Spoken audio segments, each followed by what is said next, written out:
Maktaba Kuu ya Tanzania, ofisi ya mwanasheria mkuu wa serikali, ofisi ya wakili mkuu wa serikali, ofisi ya mbalimbali za serikali ambazo nyaraka zinatakiwa zipelekwe. Inaonekana kwamba hiyo sheria haijawahi kuchapishwa na hakuna kumbukumbu ya gazeti la kuchapishwa au siku lini kwamba hiyo sheria inaanza kufanya kazi, imeshawahi kuwasilishwa katika hizo taasisi.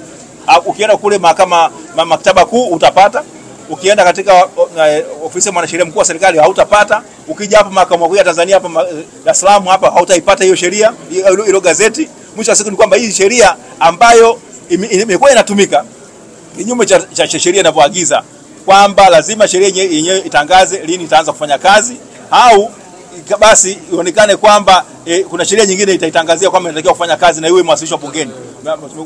Watafiti wanasheria wamekwenda bungeni, wameangalia kule bungeni kwa zile answers zote zinaonyesha kwamba hakuna siku hata moja katika vile vikao 6 mfululizo ambavyo vya bunge vya mwaka 2018 na 2019 ambayo sheria hiyo imeshawahi kuwasilishwa, na hivyo kwa nini kuonyesha kwamba serikali imetekeleza matakwa ya sheria ile ya utafsiri wa sheria ambayo inadai kwamba sheria ikichapishwa kupitia gazeti la serikali basi iwasilishwe bungeni.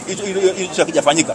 Sasa baada ya haya yote basi mawakili wa serikali wamesema kwamba wao wanahitaji muda mrefu kwa kidogo kufanya utafiti kupita sehemu zote hizo ambazo mwenyekiti amezitaja, ina wao waweze kutoa majibu yanayotosheleza. Sasa kutokana na hivyo basi mahakama imesema kwamba imekubaliana na hoja ya serikali kwamba inahitaji muda wa kuweza kuwapatia muda mrefu kidogo wawe kufanya utafiti huo, lakini kikao hiki cha kesi leo ndio siku yake ya mwisho. Kwa hiyo sasa inabidi tena ipangwe kikao kingine cha kuweza kusikia kesi hii ambacho ilikuwa ni rai ya mwenyekiti wa Chama cha Demokrasia na Maendeleo kwamba isiwe muda mrefu sana, kwa sababu mpaka leo ni siku yake 223 akiwa kule gerezani, na kama anavyosema yuko katika sehemu zile ambazo watu wamefanya nini, wamehukumiwa hukumu za kifo, kunyongwa.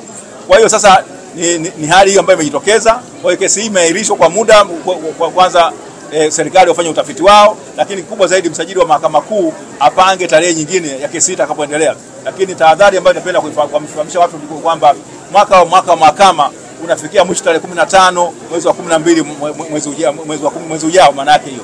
Kwa hiyo basi ilikuwa ni kwamba tungetegemea kwamba itapangwa haraka zaidi katika muda uliobakia, kwamba kesi hii ndani ya mwezi mmoja basi iweze kupangwa na kesi iweze kuendelea, na mwisho wa siku tuweze kujua kama tuna sababu yote ile.